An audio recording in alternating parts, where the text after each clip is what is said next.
Hello viewers, আসসালামু আলাইকুম। আজকে একটা নতুন ভিডিও নিয়ে আপনাদের মাঝে আসলাম। তো আজকে দেখতে পারতেছেন আমাদের হাতে একটা ফোন আছে, পোকো X3 Pro। তো ফোনটার প্রবলেম হচ্ছে আপনার ফোনটা হঠাৎ করে অফ হয়ে গেছে।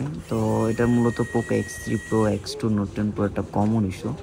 এটা খুবই সিম্পল একটা প্রবলেম। এটা সব পোকো ইউজাররা অনেকেই জানেন হয়তোবা। এটা হচ্ছে প্রসেসর ইস্যু দেয়। তো এটা যে মাদারবোর্ডের যে প্রসেসরটা আছে, প্রসেসরটা রিবুলিং করলেই কাজটা হয়ে যায়। তো ওই জন্য সেটটা দেখতে পারতেছেন আমরা খুলে ফেলছি, সুন্দরভাবে খুলে ফেলছি। সেটটা আনটাচ, ভাইয়ের কোনো প্রকার কাজ টাজ করা হয় নাই। তো সেটটা আজকে আমি ফার্স্ট টাইম খোলা হয়েছে, এর আগে কখনো কাজ করা হয় নাই।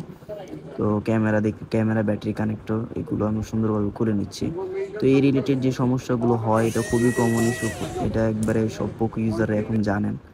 তো এটা সিপি রিবিলিং করলে কাজ কমপ্লিট হয়ে যায়। তো দেখতে পারতেছেন যে আমার এটাতে সিপি রিবিলিং করা হয়ে গেছে। সময় স্বল্পতার কারণে হয়তো বা রিবিলিং করার ভিডিওটা আপনাদেরকে দেখাই নাই। তো রিবিলিং করার পর এখন আমরা মাদারবোর্ডটা সেট করেছি।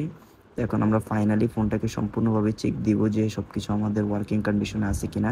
কারণ এই ফোনগুলো কিন্তু শুরুতে সাউন্ড ইস্যু, ক্যামেরা ইস্যু বা একটা সিম আসতেছে না, এই প্রবলেমগুলো দেয়। তো সিপি রিবিলিং করার পর আমরা একে একে সবগুলো চেক করব যে ক্যামেরা ওয়ার্কিং কন্ডিশন আছে কিনা, সিম প্রপারলি কাজ করতেছে কিনা। তো লকটা আমি জানি না, কাস্টমার ভাই থেকে লকটা জিজ্ঞেস করে নিলাম। তো লকটা জিজ্ঞেস করে এখন আমরা ক্যামেরা চেক দিতেছি। হ্যাঁ, ক্যামেরা আলহামদুলিল্লাহ সব কিছু ঠিকঠাক আছে। ক্যামেরা ঠিকঠাক আছে, সিমটাও তুলছি, সিমটা তুলে কথা বলে চেক টেক করা হয়েছে। তো এভরিথিং ওকে আছে। যদি কারো সার্ভিসিং প্রয়োজন হয় তো আমাদের সাথে যোগাযোগ করতে পারেন। Thank you.